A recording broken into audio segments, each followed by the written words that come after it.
साहित्य संमेलनामध्ये विधान परिषदेच्या उपसभापती नीलम गोऱ्हे यांनी वादग्रस्त वक्तव्य केल्यानंतर राज्यभरातून त्यांच्या विरोधात ठाकरे गटाकडून आंदोलन केले जात आहे।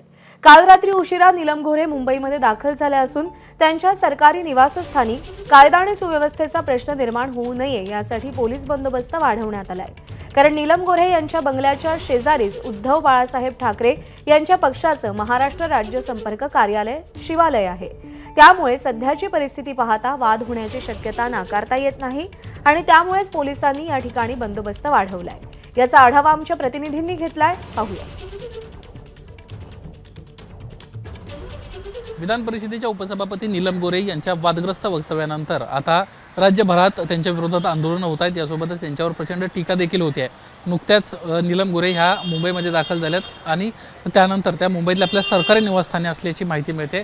पहाटे या ठिकाणी ते आलेले आहेत आणि कोणत्याही क्षणी त्या पुण्याच्या दिशेने जाण्याची शक्यता आहे। मात्र सध्याची परिस्थिती पाहता आता पोलीस प्रशासन देखील सज्ज झाल्याचं पाहायला मिळतंय। या ठिकाणी पोलिसांचा बंदोबस्त यासोबतच राज्य राखीव पोलीस दलाचे जवान देखील तैनात करण्यात आलेले आहेत। महत्त्वाची बाब अशी आहे की नीलम गोऱ्हे यांचं जे सरकारी निवासस्थान आहे हे मंत्रालयाच्या अगदी समोर आहे। दुसरी महत्त्वाची बाब अशी आहे की ज्या ठिकाणी हे कार्यालय आहे त्याच्या अगदी शेजारच्या बिल्डिंगमध्ये उद्धव बाळासाहेब ठाकरे गटाच्या पक्षाचं देखील कार्यालय आहे आणि त्यामुळेच कुठल्याही प्रकारचा अनुचित प्रकार घडू नये यासाठी पोलिसांकडून प्रशासनाकडून काळजी घेण्यात आल्याचं पाहायला मिळतंय। समोर आपण पाहतोय स्थानिक पोलीस देखील या ठिकाणी आहेत। यासोबतच राज्य राखीव पोलीस दलाचे जवान आणि नीलम गोऱ्हेंच्या गाड्यांचा ताफा आपल्याला या ठिकाणी पाहायला मिळतोय। सध्या या ठिकाणी बॅरिगेड्स करण्यात आलेले आहेत। बॅरिगेड्स देखील आपण पाहूयात। यासोबतच अगदी हाकेच्या अंतरावर म्हणजे एक बिल्डिंग सोडून लगेचच दुसऱ्या बिल्डिंगमध्ये हे शिवसेनेचं उद्धव बाळासाहेब ठाकरे यांच्या पक्षाचं हे कार्यालय आहे आणि या कार्यालयाच्या शेजारीच नीलम गोऱ्हेंचं वास्तव्य असल्यामुळे कुठेतरी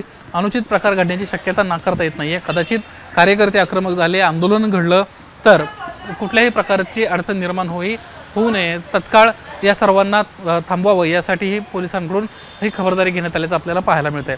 कॅमेरामन आजिश उद्दरकर, निलेश बुधावले, एबीपी माझा, मुंबई। एबीपी माझा, उघडा डोळे बघा नीट।